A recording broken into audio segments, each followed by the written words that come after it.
queria dizer o prazer que é representar o IPEA aqui como um fórum de desenvolvimento regional. Eu acho que a gente precisa sair um pouquinho de Brasília e começar a olhar as realidades mais de perto, as realidades locais mais de perto, o que está acontecendo no Brasil mesmo, né? Minha fala, espero que eu consiga fazer em uns 20 minutos, baseada em dois pontos principais, um ponto da política social, outro ponto da política econômica que vem sendo realizada nos últimos 10 anos, pelo menos. Do ponto de vista da política social, o que vem acontecendo é que ela deve ser vista sob um outro foco, não mais como uma questão de justiça social, de superação de falhas, de crises, etc., mas como um ponto central da política econômica. E isso ficou demonstrado ao longo dos últimos anos. Ou seja, a gente tem nesse grafiquinho uma proporção da população em situação de pobreza e extrema pobreza, e o que vem acontecendo a partir de 2003. Despenca a população de todas as faixas de pobreza ou de extrema pobreza, que a gente chega no fim em 2009 com 4,8% só de população em extrema pobreza. E essa população, o atendimento a esta população vai fazer com que comece a ocorrer um processo ainda pequeno de distribuição de renda. A gente vai ver que o coeficiente de Gini cai relativamente pouco, né? Não é uma queda expressiva do coeficiente de Gini, de que mede a desigualdade do país.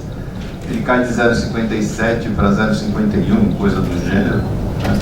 Não é uma coisa assim muito grande, mas vai mostrando que a população de baixa renda vai gradativamente se incorporando no mercado.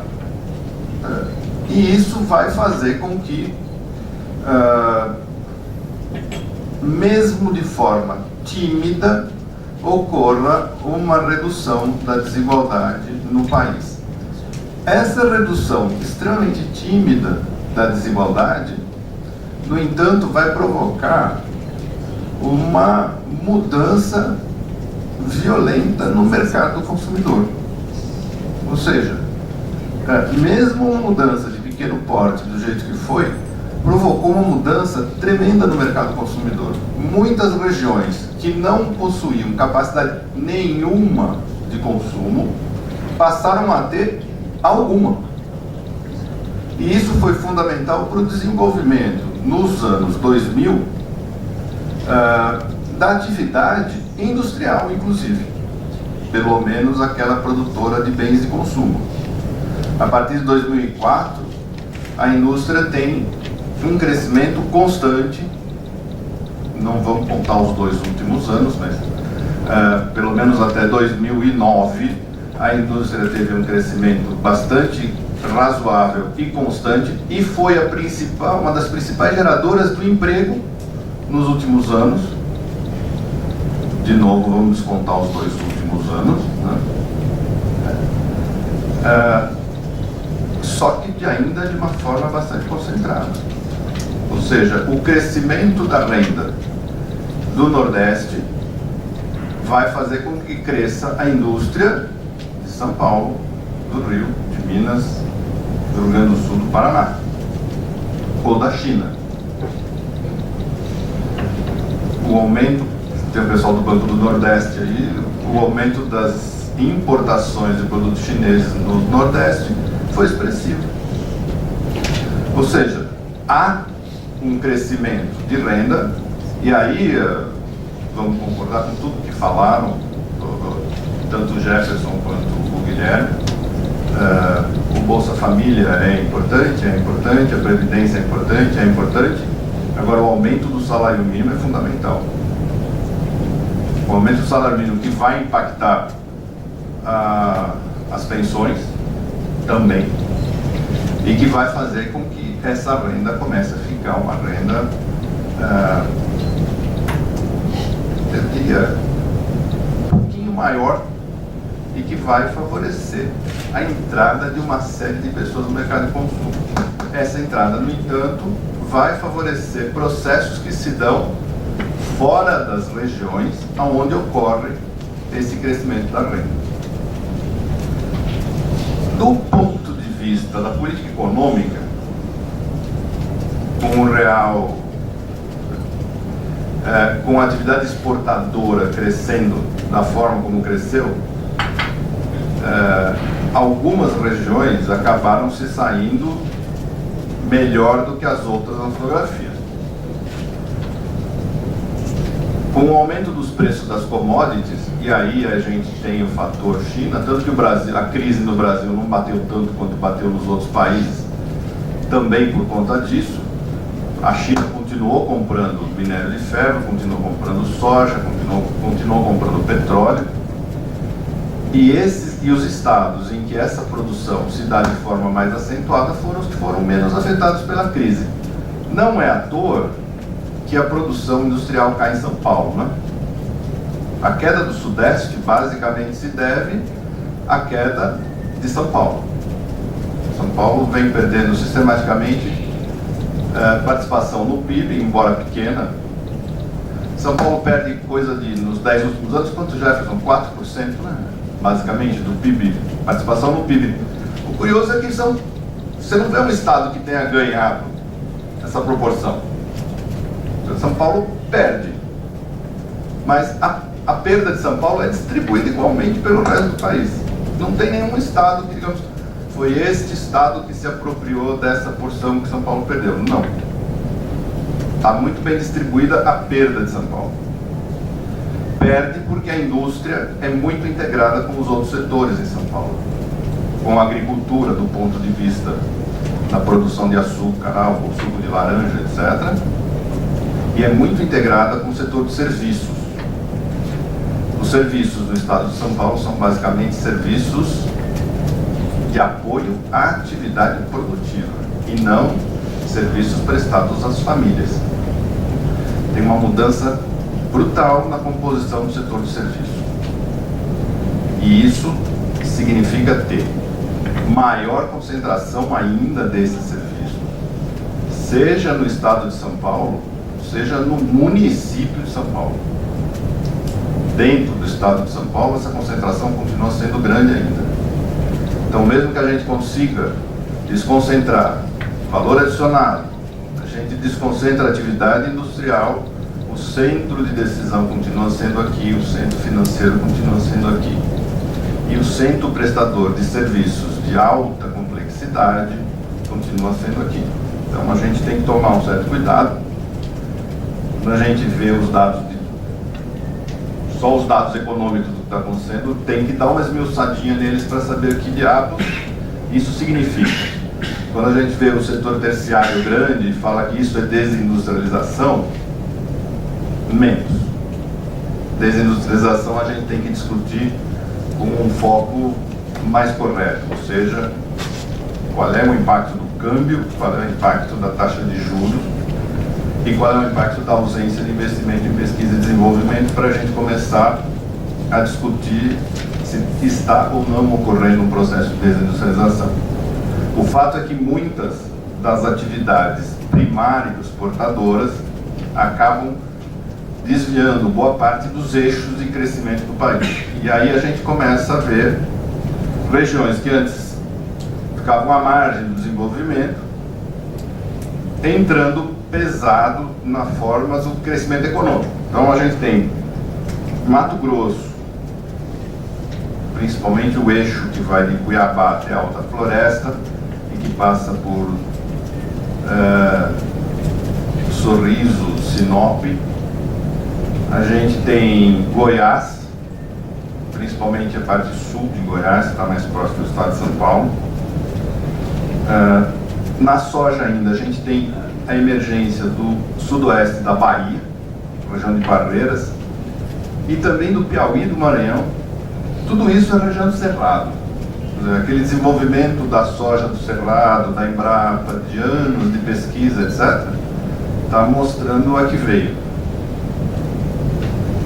Petróleo, Rio de Janeiro, Rio Grande do Norte, Sergipe, basicamente, e minério de ferro. Não é à toa que o sudeste do Pará quer virar um outro estado. Basicamente, os municípios do sudeste do Pará têm um crescimento que, entre 2000 e 2010, a gente vai ver uns mapinhas aí, um crescimento absolutamente explosivo. Parauapebas dobra de população em 10 anos. Lucas de Rio Verde, no Mato Grosso, triplica a população em 10 anos. São crescimentos completamente explosivos que, sem controle nenhum, vai ficar muito complicado, né? Só para ter uma ideiazinha, a gente vai mostrar alguns mapinhas aqui das cinco estados em que houve provocação no convite aqui, que eram Mato Grosso, que aí sim, Mato Grosso, cada estado daquela provocação tem uma característica diferente do outro. Mato Grosso tem esse eixinho, aqui fica Cuiabá, esse eixo que vai até a Alta Floresta, que é aqui em cima, e que passa por Sorriso, Lucas do Rio Verde, Sorriso e Sinop, é o que tem o maior crescimento populacional do estado do Mato Grosso. Lucas do Rio Verde passa de 19 mil pessoas em 2000 para 45 mil pessoas em 2010. Não dá para acompanhar, para dar serviço decente para todo mundo. Não dá para dar infraestrutura suficiente para tanta gente chegando em tão pouco tempo. Sorriso passa... reproduzindo São Paulo, no caso aí. Hã? Está reproduzindo São Paulo, no caso. Aparentemente. Não sei se pior, mas vamos ver. Sorriso passa de 35 mil para 66 mil habitantes. E Sinop passa de 74 mil para 113 mil habitantes. Isso em 10 anos. Não é um processo de 50 anos. 10 anos. É um crescimento extremamente grande em pouquíssimo tempo. Se a gente for Rio Grande do Norte, um outro estado que foi citado, e que de fato tem uma porção norte ali que é bastante grande, um crescimento bastante grande, principalmente na região de Mossoró, que tem extração de petróleo, tem a velha extração de sal, 45% da produção de lá é exportada, do sal. Então ainda é uma parcela grande da produção. Também tem crescimento grande na região metropolitana de Natal. Então, São Gonçalo do Amarante é onde fica, acho que é o aeroporto novo de Natal, se eu não me engano, né? E que é onde tem um dos maiores crescimentos do estado. Se a gente for para Goiás, o crescimento de Goiás é outro. É diferente dos outros dois. Tem um crescimento no sul do estado, que é essa região de Jataí, Mineiros e Rio Verde, que tem muita, mas muita soja. Tem essa região oeste, que tem muito, mas muito gado. É impressionante a criação de gado ali. E tem as regiões, os municípios goianos, que têm desenvolvimento porque estão próximos da região metropolitana de Goiânia ou estão no entorno de Brasília, ou seja, um crescimento completamente diferente de uma nova centralidade ou de novos polos de desenvolvimento. São os municípios que estão ligados aos velhos polos de desenvolvimento. O entorno de Brasília, que é esse aqui, ó, é isso aqui, é o que cresce a taxas mais explosivas do ponto de vista da população. Bem entendido, né? Esse aqui, e de criminalidade também. Esse aqui é o que cresce em termos de valor adicionado e cresce em termos de população também. E aquele no entorno de Goiânia. E Anápolis, que fica entre... Grande Caminhos Cachoeira em Corredor. Goiás é um exemplo do crescimento brasileiro nas últimas décadas. Né? Não, mas é verdade, Goiás cresce e cresce bastante. O crescimento é tão desordenado quanto. Os incentivos fiscais que foram dados para as indústrias se instalarem em Rio Verde, por exemplo, foram assim, de pai para filho, né?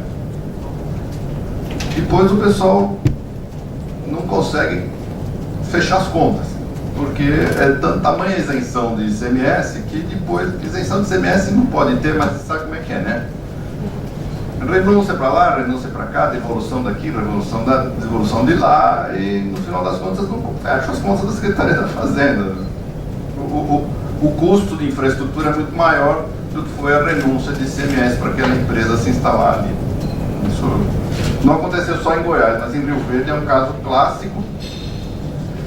Destruiu a agricultura local. Todo mundo que criava milho passou a plantar milho para as empresas de criação de frangos. Os granjeiros, na verdade, não são granjeiros mais, né? São parte do processo industrial, eles são engordadores de frango, basicamente. Recebem o pintinho de um dia, a ração para 39 dias agora, eu acho. Antes era 43, acho que agora são 39 ou 36 dias. Dali a 36 dias, se o frango não morrer de infarto, ele entrega para a indústria. Né?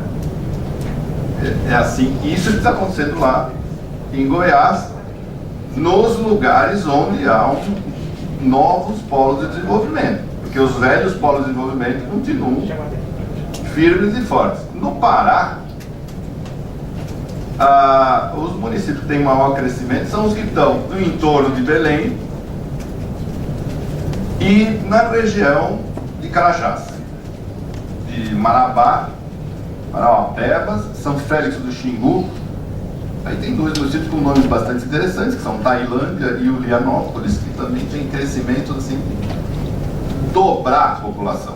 Não é só... A população cresce assim, em valores, e não são populações pequenininhas, não é população que sobe de 2 para 4 mil habitantes, não. É coisa assim como Parauapebas pula de 71 mil habitantes para 153 mil habitantes. Se alguém já foi para Parauapebas, vai ver que os 71 já não estavam bem assistidos. Os 151 mil, bom, vamos imaginar que a coisa... Paragominas pula de 76 para 97 mil habitantes. Os saltos são assim extremamente grandes em pouco tempo. São Félix do Xingu pula de 34 mil habitantes para 91 mil habitantes. São saltos muito grandes. Coisa que não acontece no último estado que a gente vai ver, que é o Rio Grande do Sul. O Rio Grande do Sul tem um crescimento claro de população no entorno de Porto Alegre e na Serra Gaúcha. No entanto, na região oeste do Rio Grande do Sul, tem esvaziamento de população. Tem perda de população em São Borja, São Vitória do Palmar, Santiago, Santana do Livramento, Cruz Alta, diminuições que vão de 2 a 4 mil habitantes em cada uma dessas cidades. Curiosamente, é onde a economia está melhor. Eles estão vendendo população. Não é possível. Mas é verdade. Se você pegar os municípios que mais cresceram em termos de taxa de crescimento do valor adicionado, dos 100 municípios que mais cresceram no Brasil, que tiveram maior taxa de crescimento, 25 estão no Rio Grande do Sul. Boa parte na região oeste.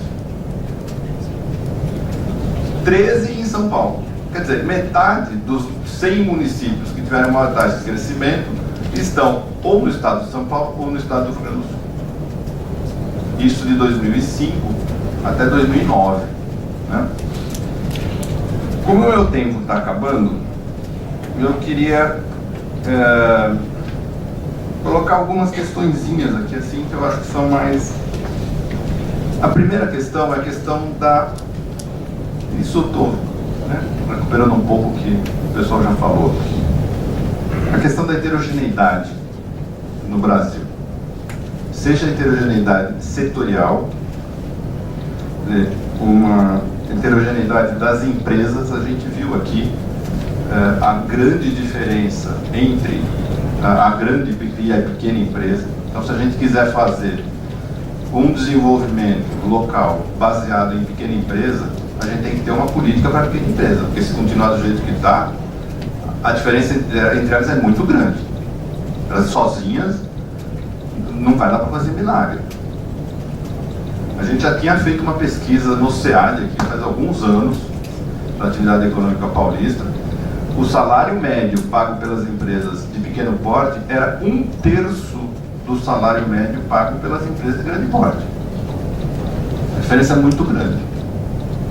É diferença em termos de inovação tecnológica, em termos de treinamento, de financiamento.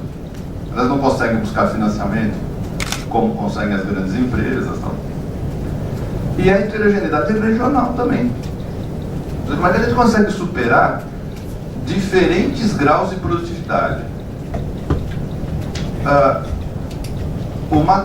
A região centro-oeste, se a gente pegar o valor adicionado da região centro-oeste na agropecuária e dividir pelo pessoal ocupado, e portanto medir a produtividade, grosso modo, a gente tem algo como R$26 mil por pessoa ocupada ano. No Nordeste esse mesmo dado é 4. Tudo bem que as produtividades sejam diferentes, uma empresa de grande porte, outro lugar tem agricultura familiar, mas de 26 para 4 não dá. É mais do que 6 vezes maior uma produtividade toda a outra.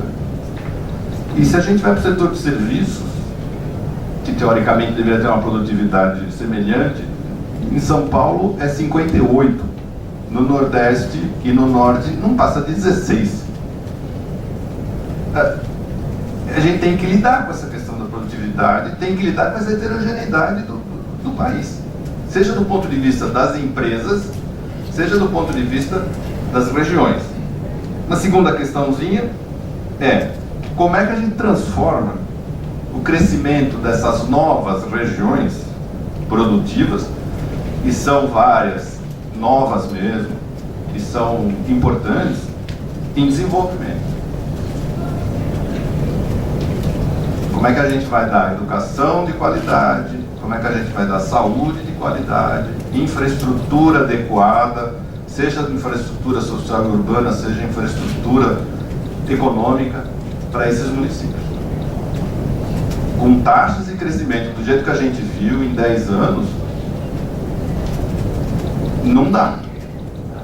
Por mais que alguém tente investir em infraestrutura, em habitação, em saneamento, em transporte, com uma taxa de crescimento dessa, é muito difícil. E uma terceira questão é sobre o desenvolvimento regional mesmo. E aí eu vou lembrar que nos anos 90, falar em desenvolvimento regional, a gente estava falando palavrão. Imagina. Isso não se devia discutir, porque já era uma coisa ultrapassada.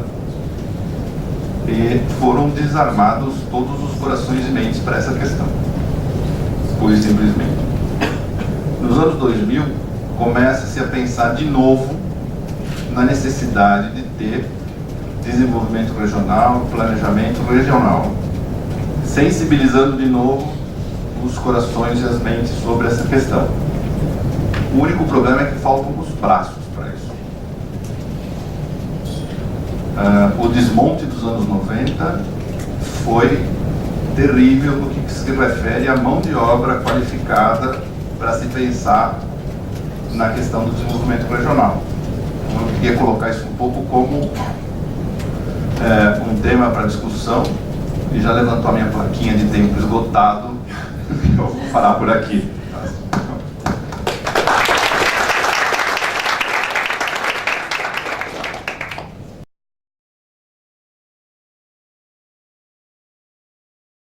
Eu sou carioca, mas moro em São Luís, Maranhão, faço parte do portal do Nassif, acostumado a ler muito o blog dele, e vi algumas questões levantadas, e como administrador público, senhor, eu vi vários debates aí, mas um ponto eu discordo com vários pontos foram debatidos. Nassif levantou um ponto muito importante. Hoje a indústria de São Paulo, ela vive do consumo interno, não externo, em nenhum momento. O Brasil está, cada dia que passa, piorando no mercado internacional. Por quê? Baseado numa coisa fundamental, que se chama logística. São Paulo, geograficamente, é muito mal localizado logisticamente para poder entrar no mercado competitivo hoje mundial.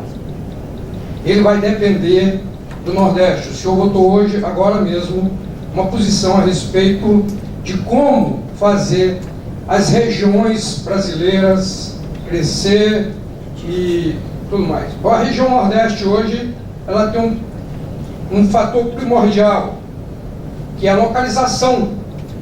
O canal do Panamá está sendo aberto para passar os maiores navios do mundo. Por exemplo, o Porto do Itaqui, em São Luís, apesar de eu ser carioca, morar lá, mas o Porto do Itaqui é o porto que ancora os maiores navios do mundo. E ele está mais próximo de qualquer porto da Europa. E com a Norte-Sul, que é a maioria dos agronegócio, como o senhor bem colocou,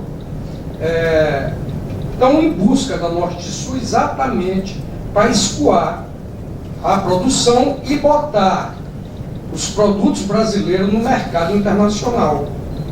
A indústria brasileira, São Paulo, depende muito, mas muito mesmo, dessa Norte-Sul e da Sul-Sudeste.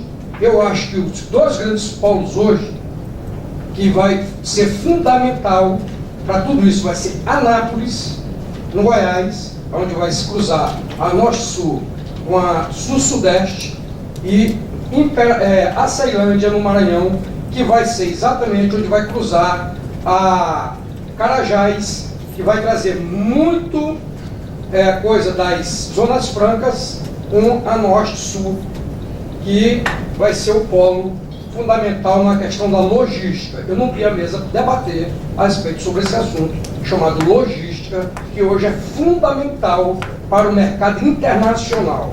Sem isso, não tem mercado internacional. Fica no Bolsa Família mesmo, o consumo para a sobrevivência das indústrias brasileiras. Eu gostaria de fazer um comentário e depois uma pergunta, que eu acho que perpassa aí a fala de todos, que é a constatação que todo mundo já sabe que é uma trajetória de mudança. Sim. A velocidade da mudança que é a questão para mim, de tartaruga.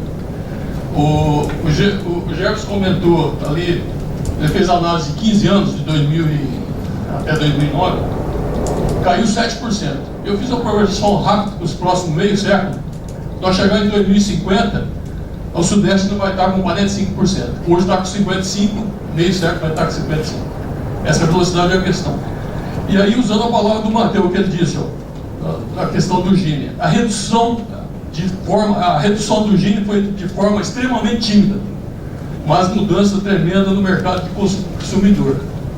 O que eu estou vendo aqui, que eu não estava vendo antes, estamos assistindo uma corrida, a conquista do Oeste do Brasil chegou.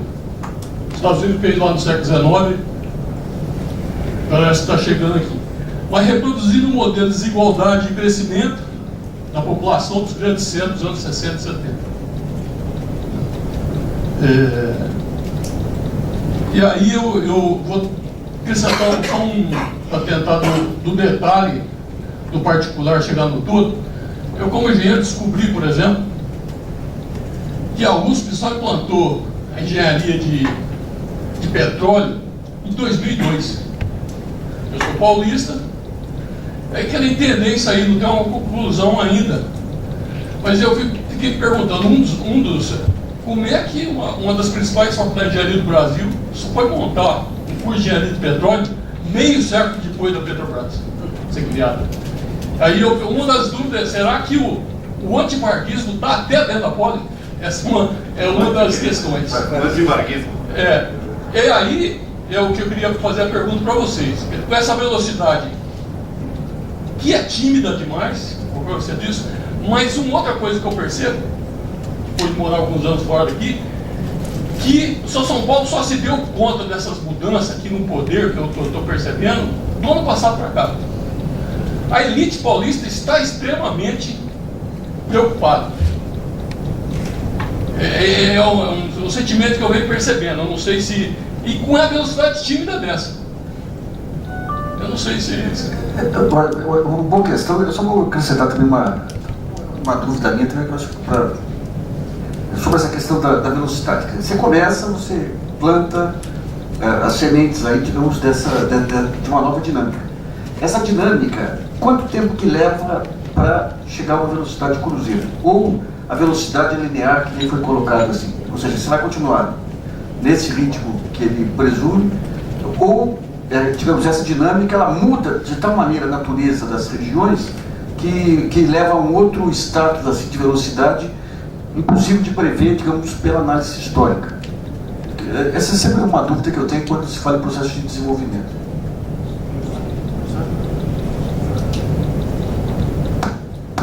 Primeiro, a questão da logística, né?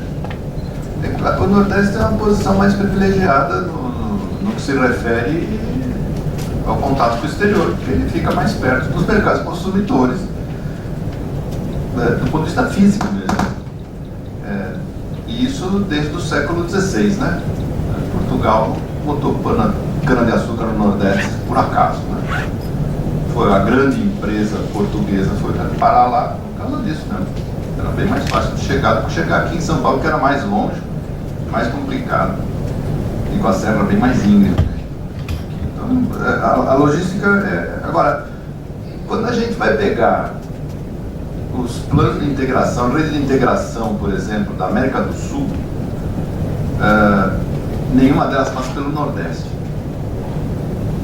Se você pegar todos os grandes eixos, tem ligação com o Pacífico, ligação com o Caribe, ligação com o Mercosul, mas o Nordeste fica meio vazio quando a gente vê essa rede de integração com a América do Sul. E eu fico preocupado com isso, porque a Norte-Sul e a Leste-Oeste, né? A da Bahia, né? Ela é Leste-Oeste que ela chama? Sul-Sudeste. Sul-Sudeste, aquela que atravessa perpendicularmente a Norte-Sul, né? São coisas que deviam ter sido feitas há muito tempo, né? E são importantes para o desenvolvimento do Nordeste, mas eu acho que são insuficientes ainda. A outra coisa é, elas estão sempre voltadas para o exterior. É isso que a gente precisa. A gente precisa de infraestrutura que leve a matéria-prima do interior do Brasil para fora do Brasil, a lá Carajás, a Estrada de Ferro Carajás, que ela é como se ela fosse uma linha aérea. Ela desenvolveu muito pouco afora a Ceilândia, que é justamente no entroncamento. Ela desenvolveu muito pouco ao longo dela, os municípios, né? Acho que a logística é importante, mas não é tudo. Tem muito mais coisa que a gente precisava desenvolver no Nordeste, né? Disputa do mercado de tráfego, disputa do mercado internacional em valores. Em termos de mercado internacional, ótimo. A gente tá bom, mas e o mercado interno, né? E o crescimento do Nordeste, propriamente dito, e mais do que o crescimento do Nordeste, o desenvolvimento das pessoas do Nordeste, que eu acho que isso que sim que é a coisa que precisa mais. Só para efeito de informação, dentro do Brasilianas nós temos uma área de logística, de um dos seminários que foram feitos, que tem um material muito rico lá de os novos mapas, aquele plano para a Amazônia, para o Nordeste, discutindo essa questão da lógica da integração dos diversos modais. É bem interessante, depois tem que ser consultado. Agora, em termos de duração, de temporalidade, aí, quanto tempo leva, eu diria que se for esperar que o mercado resolva, vai levar alguns milênios para chegar no lugar.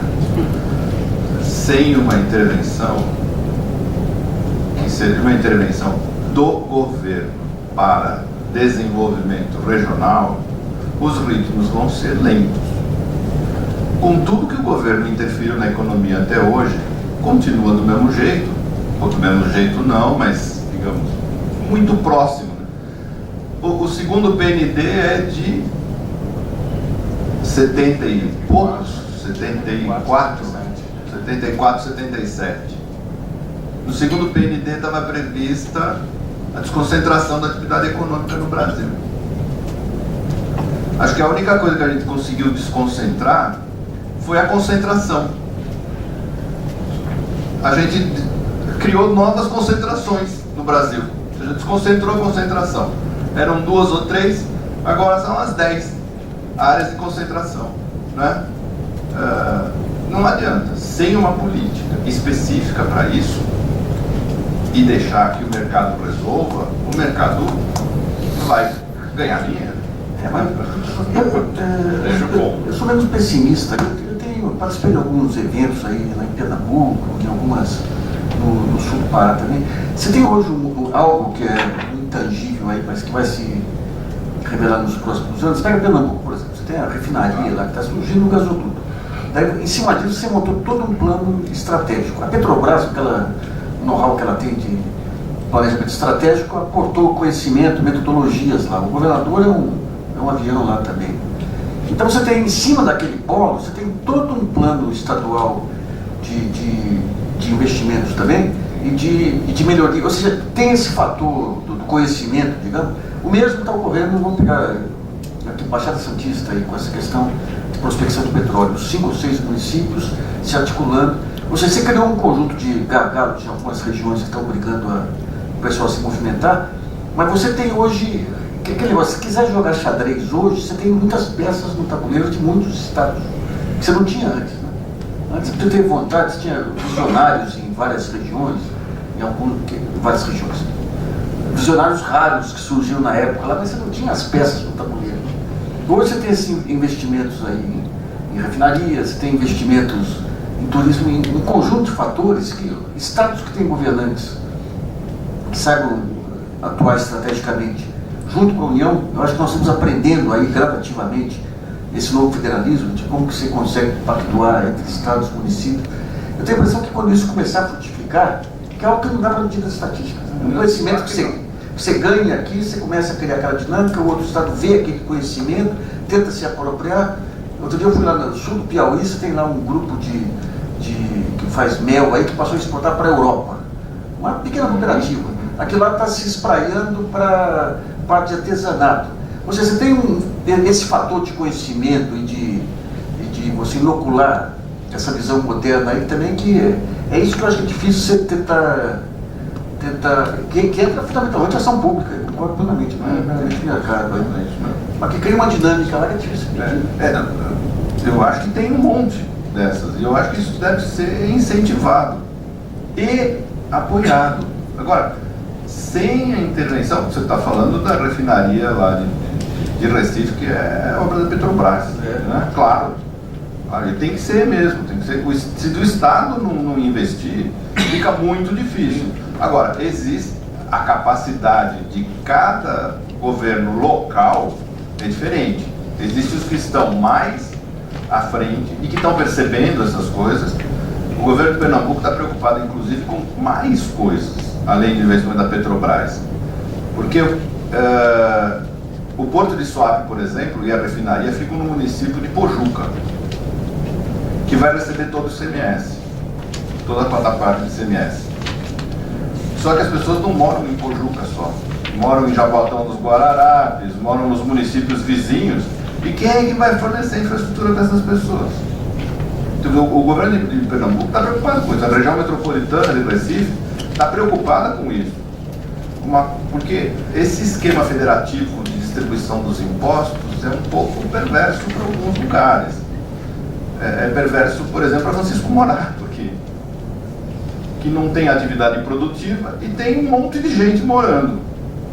Então a cota parte de CMS dela é pequena. Tem o fundo de participação dos municípios, ok, mas não recebe muito menos do que precisaria para contar com aquele monte de gente lá. Eu acho que cada governo é um governo. O governo de Pernambuco está preocupado com a região metropolitana de Recife e o impacto dos investimentos que são absurdos. Tem o Porto de Suape e tem a refinaria da Petrobras. São dois investimentos que são os maiores investimentos do país atualmente, eu imagino, em termos de valor. Agora, nem sempre os estados ou os municípios têm essa capacidade de articulação, não, né? Bom, só uma palavrinha, um pouco dessa discussão que o Miguel estava levando, no que se refere à questão da velocidade, né, que o Oswaldo comentou, a questão da velocidade, e que nós poderíamos ter um processo aí de desconcentração até de desenvolvimento, né? Então, o que acontece? Tem um aspecto importante, quando a gente discute a própria questão da concentração, Eu acho que só a questão que o Matheus colocou, nós estamos falando de crescimento, desenvolvimento é outra questão. Não. Sim, crescimento, desenvolvimento e desconcentração, né? Até a própria velocidade com que esse processo vai se desenvolver, né? Então, o que acontece? Quando nós observamos a própria questão do desenvolvimento regional, do próprio crescimento de algumas regiões, quando a gente desce para esse desenho e olha para o retrato dos municípios, tem um quadro brutal de concentração também no que se refere aos municípios. Nós temos aí 20 municípios que concentram praticamente a totalidade do PIB. Então, o que acontece? Creio que tem um vetor que se refere à própria questão da discussão em torno de uma reforma mesmo, no que se refere à tributação, e na verdade, dessa reforma no sentido de diminuir a dependência excessiva de algumas unidades da federação em relação às transferências constitucionais. Na verdade, a gente tem que, não só o poder público, o Estado, o governo ter capacidade de promover logística, promover possibilidades de desenvolvimento regional, mas ter instrumentos. E aí um dos instrumentos é deslocar, na verdade, essa dependência excessiva das transferências. E aí o que acontece? A questão, o desenho dessa concentração, se nós observarmos em São Paulo, por exemplo, tem aí 9 municípios do estado de São Paulo que concentram o PIB, a população está concentrada, então isso passa a ser um problema. Então, dois aspectos: uma questão de uma reforma tributária que retire essa dependência excessiva dos mecanismos de transferências, e uma outra questão que eu comento também refere-se à própria questão política.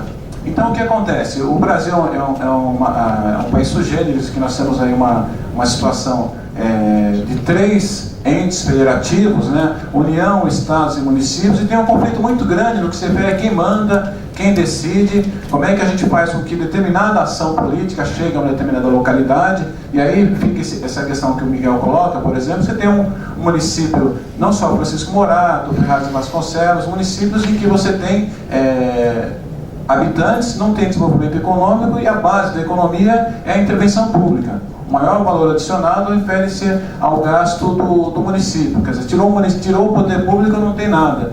Então nós temos que repensar um outro modelo de gestão, na verdade, de integração dos municípios, que passa por isso mesmo, os municípios se associarem. Eu não sei, na verdade, se seria uma alternativa ao consórcio, mas um mecanismo, um instrumento no qual, inclusive, tem a capacidade política, o poder decisório, não só um mero encontro de prefeitos, como, por exemplo, as discussões em torno das regiões metropolitanas, só um propositivo, mas reunião no qual esses prefeitos têm um caráter deliberativo e tenham instrumentos para promover o desenvolvimento regional. E aí tem ganhos de escala, né? Não tem sentido você ter um município com 6 mil habitantes. Em São Paulo, por exemplo, nós temos 195 municípios com até 6 mil habitantes. Então são unidades político-administrativas que assim, não têm recursos, os recursos próprios não pagam nem os funcionários, a folha de salários. Então é um quadro complicado. Então essa discussão passa também, creio eu, por esse redesenho, a questão tributária no país e a questão de uma reforma política. Bom, só uma coisa, essa questão de consórcio municipal é tão importante, vai ser um dos pontos centrais aí do nosso projeto de discussão aqui. Bom, eu vou colocar uma questão um pouquinho problemática aqui, que é o seguinte: essa nova dinâmica que é do crescimento, eu não vejo uma dinâmica de desenvolvimento resolvida, tá? Até porque o fator causal, como eu tentei mostrar, que leva aos ganhos de produtividade e de inserção no comércio externo, que é um setor constrangido, que é um setor essencial para resolver problemas de relações internacionais, o fator causal repousa num argumento de produtividade, que é um argumento muito antigo.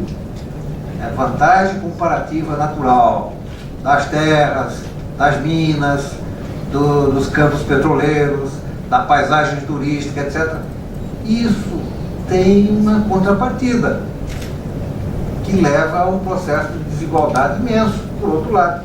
Porque a outro lado da moeda, a vantagem comparativa, na teoria antiga da economia política, é a renda territorial, a chamada renda fundiária.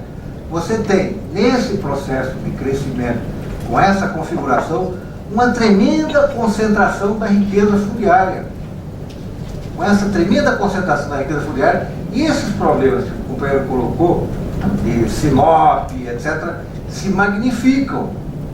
Por quê? Porque você está gerando aos proprietários da riqueza fundiária que se beneficiaram com a expansão das commodities um espaço privilegiado e um espaço de concentração de riqueza.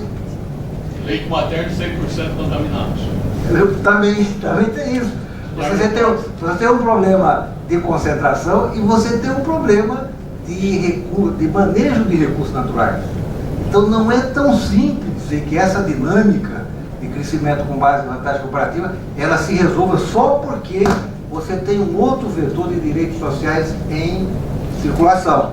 Só que esses direitos sociais que estão em circulação não penetram nem reformam a estrutura fundiária.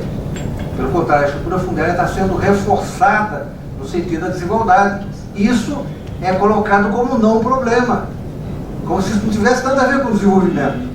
Claro que tem, porque o perfil da desigualdade fundiária está subjacente ao processo de crescimento ancorado em vantagem comparativa é a exacerbação da renda e da riqueza fundiária como elementos de concentração da desigualdade de riqueza. Tá? Você consegue compensar um pouquinho pelo lado das transferências de renda, que ela é de passagem. Bolsa Família é o tamanho do rabo do cachorro. Se você pegar aqueles dados que eu mostrei ali, Bolsa Família é 0,5% do PIB. Isso é um grande encantamento. A realidade funciona como transferência de renda, são direitos sociais que estão constitucionalizados. Bolsa Família faz parte disso, mas é muito pequeno. Tem um efeito imediato imenso, mas não tem a significação econômica que se possa colocar. Em primeiro lugar, o companheiro lá colocou bem uma outra questão, ou seja, nós não falamos em logística, nós não falamos em infraestrutura como um elemento importante, como fator de desenvolvimento. Né? E os programas do PAC estão aí presentes, etc. É verdade. Na realidade, os programas do PAC e os programas conexos ao PAC, no fundo, eles estão ancorados nesses setores que têm maior dinamismo no setor interno e externo. Por acaso, são todos setores ligados à vantagem comparativa natural. Né? Por exemplo, agronegócio é soja, milho, produtos de florestais, sucocoleiro, um pouco de café. Essa massa de produção agrícola em conexão com cadeias agroindustriais e com a grande propriedade, que conforma o chamado Pacto do Agronegócio, que atravessa já 3 governos, aliás 4, governo FHC 2, governo Lula 1, governo Lula 2, governo Dilma 1, imune, porque é um pacto de Estado, mas no sentido excludente, tá? No sentido que não permite você mudar a estrutura agrária, pelo contrário, você está reforçando o lado conservador da conversação. Quando é que foi substituído os boias frias, que se tornaram bolsões nos grandes centros, os boias frias e os catadores de laranja? Isso tem sido substituído pela tecnologia. Eu sei, mas quando foi isso? Que tempo foi? Isso vem se dando, digamos, na região de Ribeirão Preto. 40, 50 para cá. Você tem substituído a colheita manual por a colheita mecânica, mas você tem muita colheita manual. 40, 50. E são setores que ainda praticam, digamos assim, processos de produção em que você tem um altíssimo grau de morbidade, medido por auxílio-doença, concedido pelo sistema. Então, na realidade, veja bem, eu não acho que, até outro dia fizemos um debate aí na companheiro lá no BNDES, bom, não tem nenhuma malignidade em crescer pelo setor primário. Não tem. A malignidade é você especializar seu crescimento pelo setor primário e crescer pelo setor primário com alta desigualdade. Essa é a malignidade. Ou só pelo setor primário. Ou só pelo setor primário. É a ideia de especializar. Então, na realidade, nós podemos tirar vantagem do processo de primarização do comércio exterior, né, mas não perder de vista que se você não resolver os problemas de melhoria da inovação, no sentido amplo, não é só a inovação de ponta e melhoria do progresso técnico pelo setor industrial, você não melhora a competitividade da indústria de transformação. E, portanto, você vaza todo esse programa Bolsa Família, direitos sociais que está fazendo, isso vaza para a China.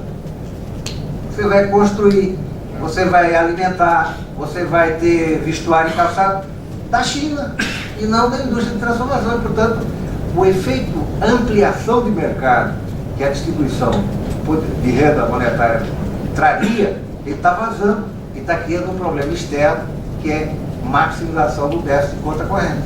Portanto, esse problema diz, o dinamismo desse modelito aqui, que está posto e é melhor do que a estagnação precedente, no entanto, nós não podemos ter, digamos, a pretensão de que ele vá continuar intacto para a próxima década sem a reforma que nós estamos detectando como necessária.